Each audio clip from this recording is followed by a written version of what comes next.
My hand was on the door handle and I went to turn it and he goes, "Wait, Macy, stop." And I was like, "Yeah?" And he was like, "This is going to be a really good year for you. Don't quit." And I was like, "Oh my gosh." And I opened the door and my friends were sitting outside and their eyes were like this big.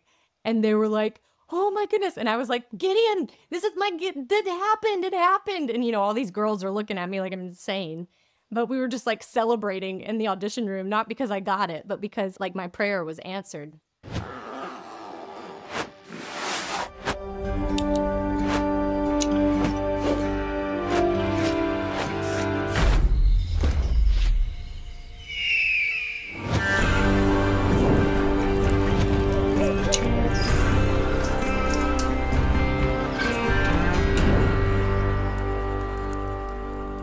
Kick those tires and start that perpetually and virtually fake fire. Today we welcome an actress, a writer, a producer, and 3/4 of the ultimate power couple. Her husband, a dear friend of mine, and of course represents no more than 1/8 to 1/4 of their power. Please welcome also a star of the new hit series, The Baxters.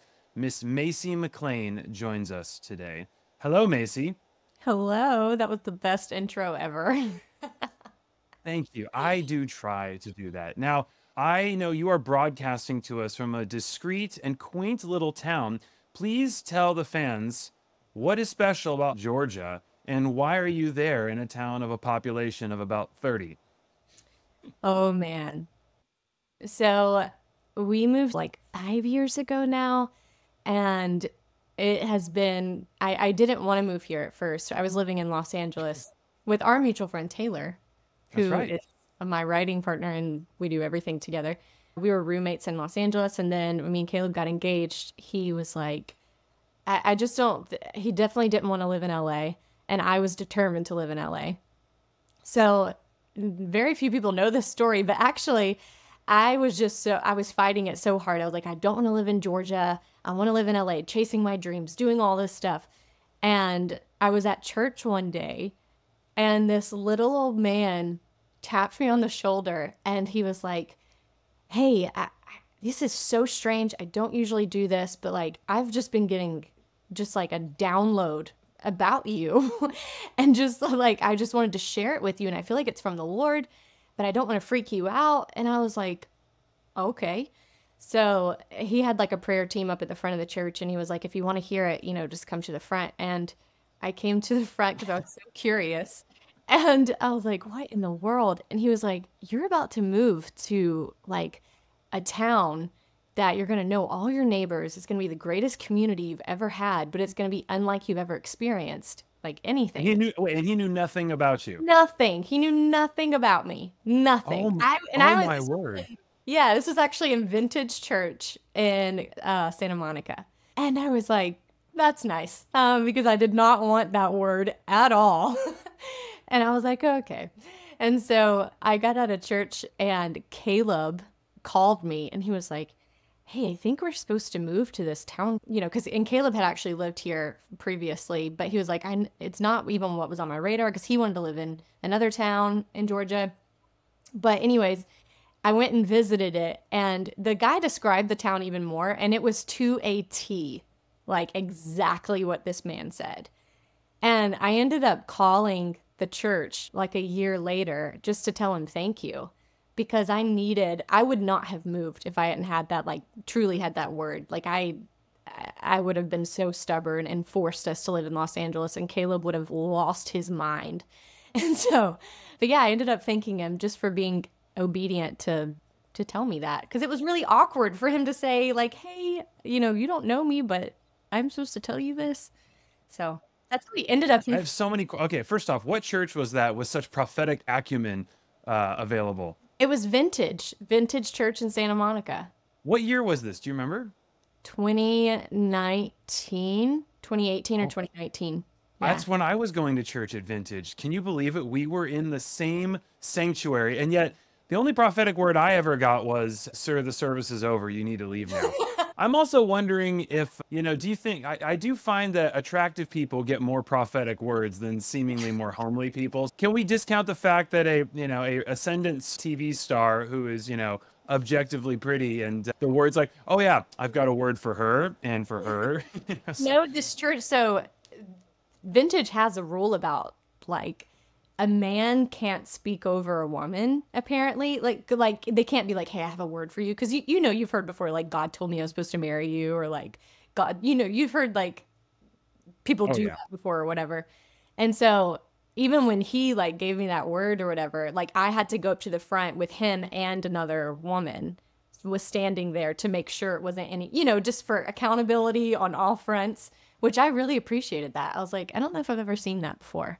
So That's so cool. Oh my gosh. I cannot believe that we were in the same I like can't either. proximity like that. That is so crazy. That is a fantastic church. And it's really cool too because they do a really good job of sort of balanced charismania. Like the gifts are alive and well, but it's stewarded responsibly and it doesn't feel, you're not going into a fire tunnel, no one's getting slain in the spirit. But hey, more power to you, if that's Right, the right. deal. I loved going to that church so much. Well, then for such a time as this, it was God knew it would have to wait until later. Because obviously, if you had met me and we all would have been best friends, Caleb would have moved out to LA. And so we can talk about how much more successful you'd be even beyond your massive success so far. I also I find this really interesting because this is something I've heard from so many people, but when we need to make a big decision, it seems like, generally speaking, that there is a direct correlation with the sort of dramatic revelation of the word relative to how much revelation you need. Mm. Because, like, normally we just pray and we think, all right, ask a few people, pray, seems good, let's do this. But you're thinking about uprooting your life. It probably would have taken that and nothing else to get you to relocate to this small town. I mean, I just love that. That story lines up with what I've heard from so many people where it got Caleb's heart, someone took and confirmed it for you. And I mean, isn't that just wild? Does it make you wonder, like, are you going to get confirmation like that for everything? Or is it just that was something you needed because it's such a big decision? I struggle with this sometimes because I used to, in the past, always want a sign for something. Like if I was going to do something, I was like, can I have a sign? God, give me a sign. And then Mm. it got to the point where sometimes the sign was never enough. And it was like, Ooh. if you get a sign, you're like, well, was that really a sign, or did I misinterpret it? So I think the cool thing about this situation was I wasn't asking for one. I wasn't looking Yeah. for one. It was just such a download from the Lord and such a clear directive that I was like, I would be an idiot to ignore this. But Wow. I do sometimes battle with the like, when I do have a big decision, trying not to always just be like, I need a sign, which sometimes the Lord gives those and it's amazing, but I tend to question them sometimes, not trust myself. That's so cool. Well, and now Hogansville is a quaint little town. Y'all should go visit it. They've helped restore and revitalize. They have this really cool, like, how old's your all Grand Hotel in the central part of town there? How old is that thing? Okay, I should know this, but These days. it is like, I mean, back when they had the train stations and people would go from town to town on trains, like everyone would stop at this Grand Hotel. When you walk into it, it looks like you're transported to like Titanic era. And I was talking to someone about this the other day because we all go down there, like, I mean, just all the time. It's just like what we all do, just go down, play games, talk for hours, hang out. It's just really like community, like every week. But I was telling somebody the other day, I was like, what we have really is rare, like in our little town, because a lot of times, like, if you're going to go out to eat, you're going to go to like a chain restaurant or something and sit down and you're there for like an hour and then you go your separate ways. But to like go into like a Titanic type, like, old school place and sit down for hours and have community and play games and talk and really know each other, like on that level. I don't know. Like, I'm just always reminded how special it is because it, Oh yeah, and your town is small. Your town makes the Friday Night Lights town of Permia Panthers look like a metropolis. It's small. It is really cool what y'all are doing there, and it's such a different stance than LA, where you can live near a million people and not know any of them. And you guys. So I've personally experienced your community out there, and I see why you all choose to dwell there. Now, I want to get a little bit into congratulations on the Baxters. It seems to be just wonderfully well received. Also, it was a bit of a journey, right? I mean, when did this film? Like this has been a long time in the making, right? So we filmed it in 2018 and 2019. So it was Wow. 5 years that it sat and then just released. I think it released in March. Yeah, just What's the backstory behind that? Was it just looking for a home, or what's the deal? yeah. I mean, basically, Amazon bought MGM, and so that deal was going on, and nothing can air, and that deal's happening. So those deals apparently just take longer than anyone could ever imagine. And yeah, it was just still kind of looking to see who was going to air it. But when Amazon bought it, they inherited it, so they aired it. And honestly, I couldn't be happier. Like I was so happy it was Amazon.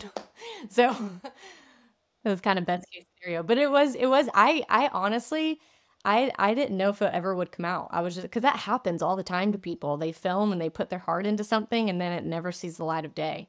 So I was just kind of like, okay, you know. I know, that's welcome to Hollywood. Now, let's get a little bit into your journey into the dramatic. Did you always harbor aspirations to be an actress? Because now that you adorn, billboards in Los Angeles, I now know that you are, of course, a full human being and have lived the full experience. I'm curious, though, did we see a little hint of the dramatic as a young child? Did you think that one day you would be producing movies with a star of Full House? I never in a million years dreamed I would be working with Candace Cameron or that I would get to work with Roma Downey or that she would play my mom.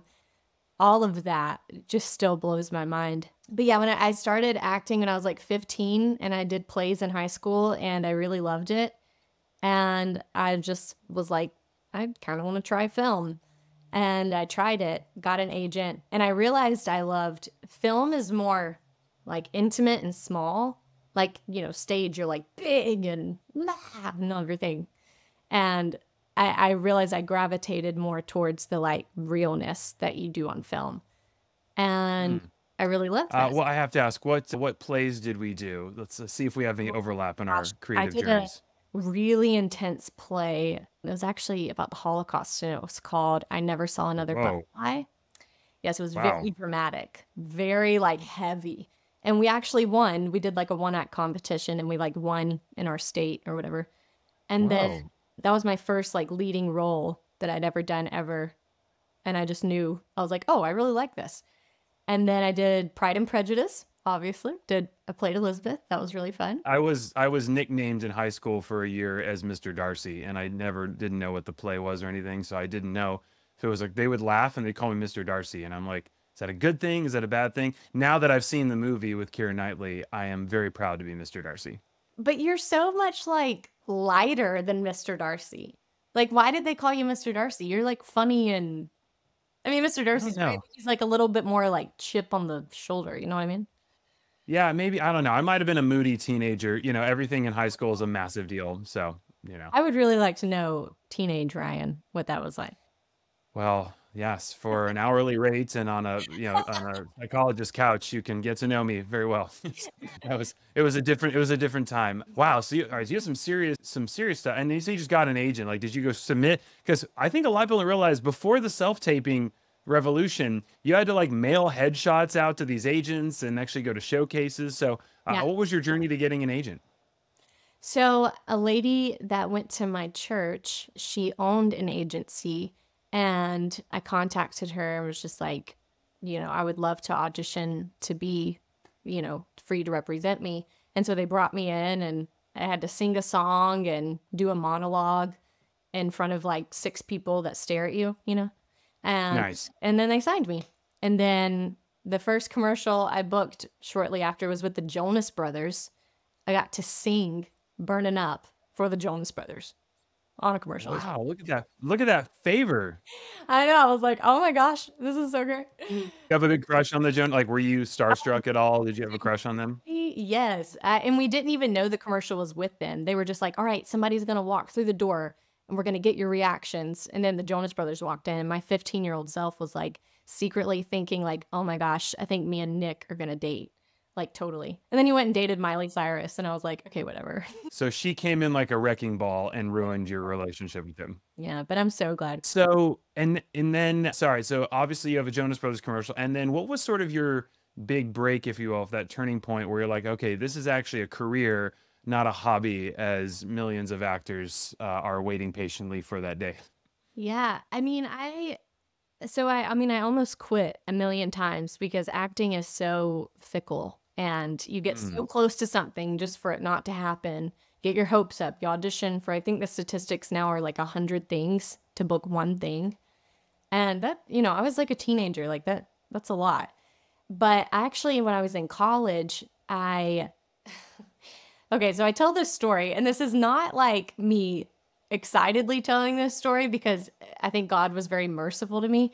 But and this is back to asking for signs. This is a time where I asked for a big sign, and God answered tenfold.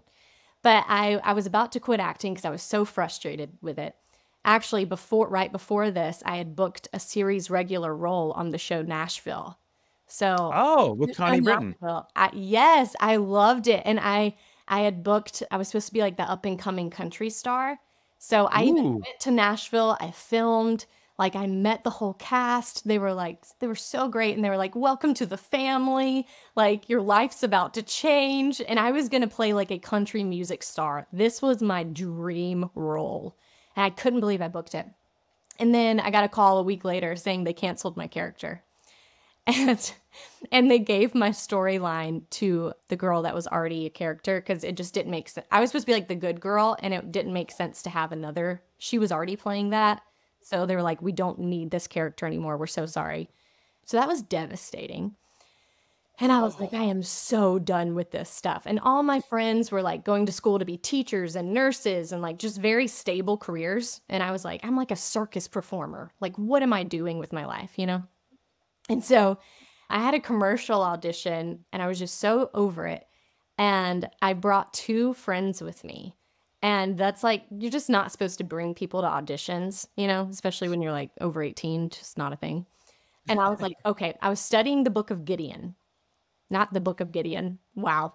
The story of Gideon. Yeah, I didn't want to be rude, but I was like, I'm like, wait, is that an apocryphal book? I'm like, the book of Gideon? I am not adding to the word of God. Oh my word. Okay. Story of Gideon, not the book of Gideon. That's not a thing. Studying Gideon in the Bible, and God told him something and he just didn't believe it. And this is where I think that thing comes from, like when God gives you a sign, it's not enough. Like you ask for more and ask for more and ask for more. And that's what Gideon did. Like God told him he was going to do something, and he was like, I don't believe it. Like I'm going to lay out my fleece. If the fleece is wet in the morning, then I'll know it's you. And that happened. Like God answered him, and then that still wasn't enough. So, but I was just like, I was about to go to this audition, and I was like, this is going to be my Gideon moment. Like I am laying out my fleece. And so I brought 2 friends with me to the audition, and I was like, I want you to sit outside this room so I don't think I'm crazy if I hear something. And I was like, if this casting director says to me, do not quit acting, I will stay in it. If he doesn't, then I'm out. And first of all, casting directors don't ever say anything like that to you. Like they just say, thank you so much. No, they say we'll be in touch. Yeah. We'll call you, And so they were like, okay. So I made them sit. Like I walk into this room, and first of all, every girl in the audition room looks just like me because you all get called in. They're like looking for a certain look. It's like that scene in La La Land, right? Where it's so weird looking at like. Yep. You're like, okay, let me see what's going on here. And this was like a Papa John's commercial or something. I didn't even care about it. But anyways, I walked into the room, I did my audition, and he was just like, thank you very much. Bye. And I was like, okay. And so I went to the door. My hand was on the door handle, and I went to turn it, and he goes, wait, Masey, stop. And I was like, yeah? And he was like, this is going to be a really good year for you. Don't quit. And I was like, oh my gosh. And I opened the door, and my friends were sitting outside, and their eyes were like this big. And they were like, oh my goodness. And I was like, Gideon, this is it happened. And all these girls are looking at me like I'm insane. But we were just like celebrating in the audition room, not because I got it, but because he said, like, my prayer was answered. But anyways, when I tell that story, it's so cool because I feel like the Lord was so merciful to meet me in that. But I don't know. I just, sometimes I'm like there is that thing, like scripture says, don't test the Lord your God. You know what I mean? So I'm not like, go tell God if he doesn't do this, I'm out. You know, I never want to encourage that. But I feel like God was so merciful to meet me in my week because I knew he'd called me to acting. I knew I was supposed to stay in it, but I needed him to confirm it. And I think he was really merciful and met me in that weakness, and I stayed in it. And then that year, I got the audition for I'm Not Ashamed, which was the first, like, my first leading role in a film. Wow. Well, that is so cool. And of course, the old proverb, wisdom is proven right by all her children. Now you're on the Baxters, working with Roma Downey, Candace Cameron, everything's, you know, sorry, Nashville, who needs you?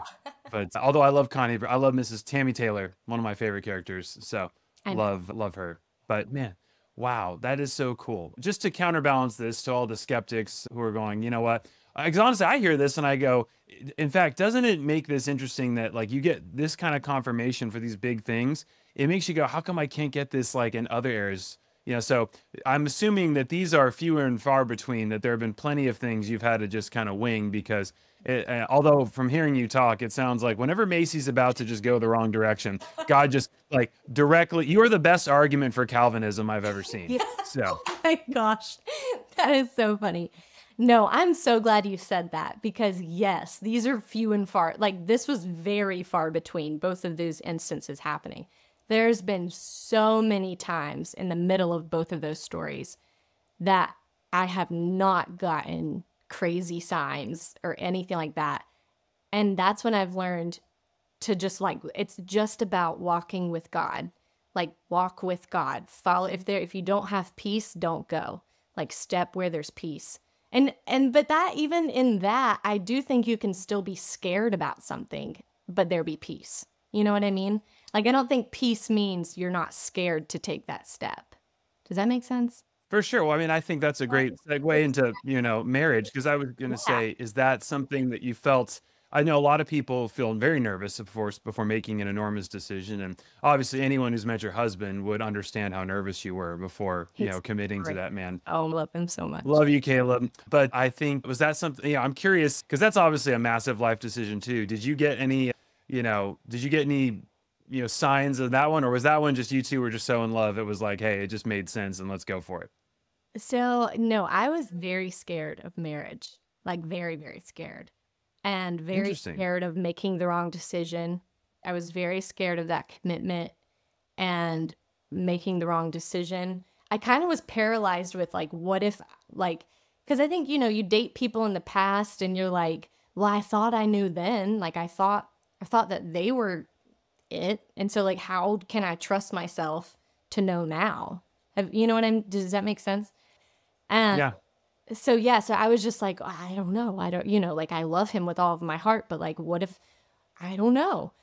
And I don't know, like throughout our whole, Caleb like knew really early, and I really needed that. Oh, I know. We'll have to tell. He would fake business meetings to come out and see you, which is so cool. He literally faked a business meeting and took me to Malibu, and we had the most magical day ever. But he knew really early on, and I was like, how do you just know? And I always heard people say like, you know when you know. And I was like, was this like a magic moment that you have? Like what? And so I don't know. For me, I just like kept stepping. Like I kept taking steps because I was like, Caleb would just continue to prove again and again and again that, oh my goodness, like I don't want to spend my life without this person. And like I want to spend every day with him. And just his character and, you know, the way he walked with the Lord and the way he loved me, I was just like, I don't need something written in the sky. Like there's peace here. Even though I'm scared, there's so much peace here. So yeah, I just felt like I kept having to take a step. And before I knew it, I was standing at the altar. Is marriage just like picking a major where you stress about it, and then once you do it, you're like, I'm just glad once you pick, you're just like, great. Like now Like, Oh does it my just kind of God. like, it just, once you jump, it's good? Yes. Like Caleb even told me, like, literally it was like a switch went off for me. Like, I was just so scared of marriage. And then when we were married, I was like, oh my gosh, this is the greatest thing ever. Like, it was just like I was totally free from every fear and every like wobbliness that I had of like just the scare or the Yeah. fear. You know, I don't know. It was just like a total switch for me, and I was all in. Like, I dove, and I was like, this is the greatest thing.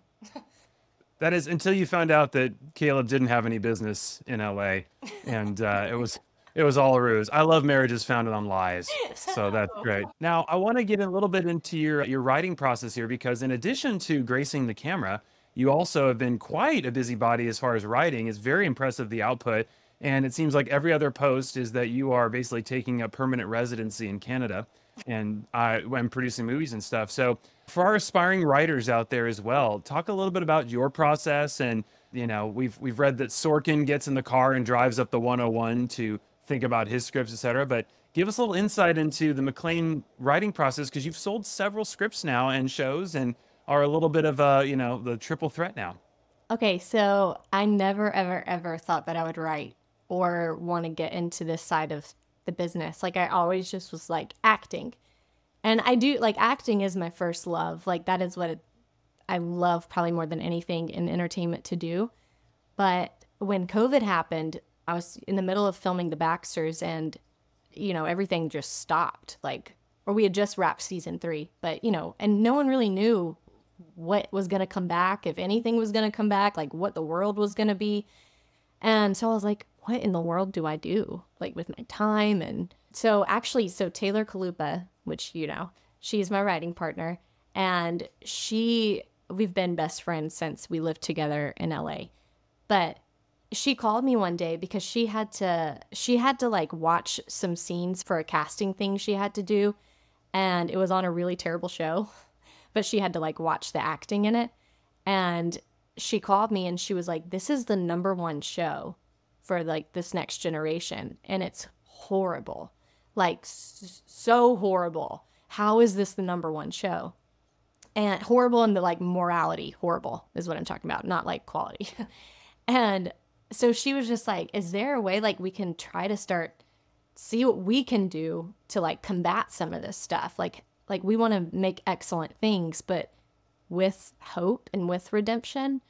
And so we really then dove in and just started creating content, like creating, and like started to dive into writing and getting better. And I mean, we spent like 3 years just learning and practicing and writing and pitching.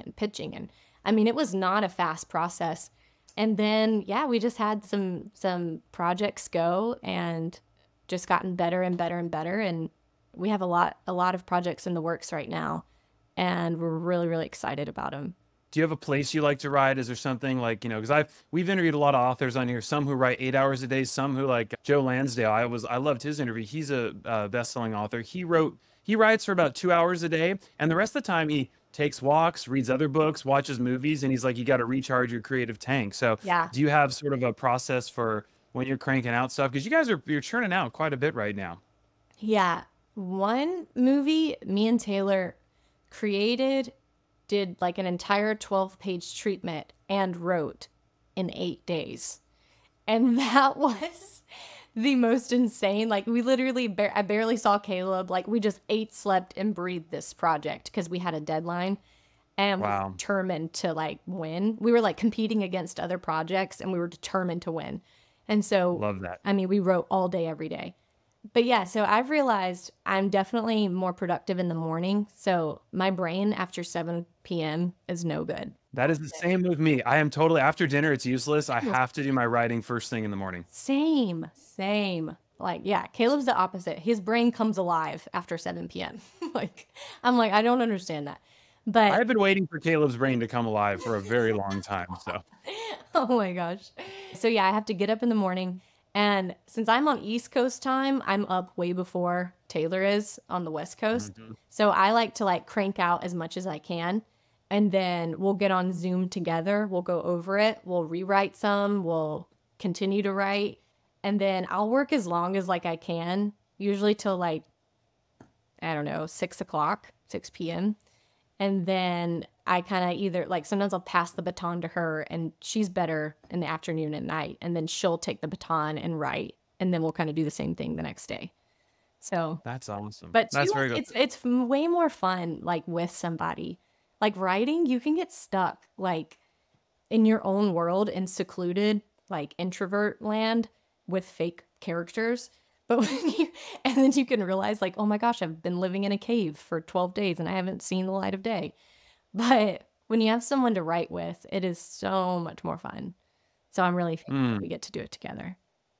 Absolutely. So when you guys are hammering out these treatments, are you like pacing around a hotel room, like throwing pillows and like scratching, like throwing paper in the trash can? Man, if that doesn't work, like, are we like, like intellectually wrestling out these characters, or is it like a, or are you tossing ideas out and then you're like, hey, and one of you's like, let's do that, because Jack Carr in our last interview, he said whenever he looks at idea, he waits a little bit and he goes, am I going to still, am I willing to spend a year of my life on this idea? Which is like a really sobering question, because novels are big, obviously. It takes a much longer time to write a novel. Right. So what's your process for, as far as picking the idea, and sticking with it?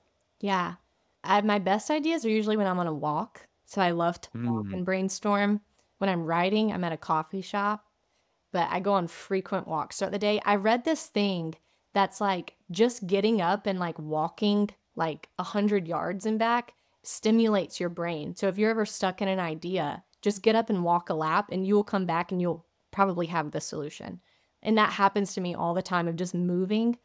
But when it comes to like, the origin of the idea, yeah, me and Taylor just like bounce ideas off of each other so much. And then we figure out what are we excited about and we always try to ask too, like what's out of the box, like what's kind of breaking just the norm of like, oh, we've seen that before. Which is getting tougher, right? With all the, I mean, I find that like, back then when it was like, all right, here's an idea, 5 friends living in the city, of New York. Yeah. Like in their 20s, now it's like, you have to come up with the most niche things ever because there's just so much content out there, right? Like it is true that like, actually I've been watching the Twilight Zone episodes, which are fantastic. They're on Amazon. They're the original ones. They're amazing. And if you look at the stories there, you could 90% of the horror and suspense and like cool movies you've seen about dreams, about, airplane flight. I mean, just like monster thrill. There's so many movies that are clearly just derivations, coincidentally or not, of what they did in the Twilight Zone. I mean, I'm literally, they have one that's almost exactly like Inception. And I'm going, man, this is 65 years ago. It's so cool. And so like, there's also the old adage, right, that all art is just imitated. And so it's, are we just all finding new ways to tell the same story over and over again? What advice do you have for future scribes, actresses, those who are in pursuit of a really cool prophetic word from a sweet elder at Vintage? Before that, what is your advice for those daring to dip their toe in this entertainment industry? What is your encouragement to them, especially if they're people of faith? You've proven that you can do well and maintain your integrity and dignity in what you do. So give us the McLain manifesto. Oh, man. I would say first, like how I got into writing, like just try it. Like just try, like learn, like all you can, do a ton of research, practice. And something that was really hard for me and still is sometimes, like I want things to happen instantly. And gosh, looking back, if like the journey of learning and getting better and better and better, like it's so necessary. Like you have to have that to have substance. So if you try something and it's like, oh, I'm not getting anywhere, I'm just hitting a wall, like sometimes like kick the wall down, like keep going. And you just never know like where things will lead. But even within that, I've talked about this before, but kind of I had to get out of a mentality of striving and just like, I have to do this because I have to be successful, or like I have to, I just have to do this to give meaning to my life. Like I did something, And I think having goals is really good and setting those goals and meeting those goals. But Caleb actually helped me with this a lot of not striving. He just reminds me all the time, like whatever you do, Like, yes, work at it with all of your heart. Like scripture says to work at it with all of your heart, but work unto the Lord and not for men. So I remind myself, like, work unto the Lord and not for Macy. And that helps me so much, just kind of like take a weight off. And so when Hmm. I'm writing, it just feels a lot more free and a lot more like, man, like I get to do this. Like, I thank you, God, for giving me a brain and giving me ideas and giving me a writing partner and giving me all these things. Like, this is fun. You know, it kind of makes it more fun when you're just not striving all the time. So, yeah, that's one thing. And then I would say, even when you do, you know, like sell that thing or get that role on a TV show or whatever it is, like, and we see it with every celebrity, nothing satisfies. And so, like, I've just had to always come back to the purpose of my life is to walk with God. And like, I was telling someone, I think like in another interview, but I was studying in Genesis, you know, when it talks about how long the people lived back then. And it's like they lived like 800, 900 years. And like these people were really, really, really smart, probably, because you don't live 900 years and just like act like a caveman. You know what I mean? Like these people were probably brilliant. And like Enoch lived 365 years. I'm pretty sure I messed this up in the last interview too, but I think that's Well, no, they're also there. To be fair to you, there is a book of Enoch. I just want you to be yes, clear. I know. Outside, Yes, so yes, yes. unlike the book of Gideon, this is an actual I'm not talking script. about the book of Enoch, like that book. I'm talking about just in Genesis. It mentions Enoch, and and it says he lived 365 years. And it's like, think of all you could accomplish in 365 years, you know, like all your dreams, like whatever you want to accomplish, whatever you want to build, you had so much time. But the one Hmm. sentence that defined Enoch's life was Enoch walked with God. And that with my goal oriented personality, I always am trying to come back to that of at the end of my life. Like that's what I want to define my life of like Macy walked with God. So I would tell whoever's like us, you know, trying to be an actor, right? Like do it, like go for it. Like God's given you a brain, he's given you gifts, he's given you talents. Use them, steward them. But at the end of the day, let the goal be to walk with God. Like that's the like best part of your life.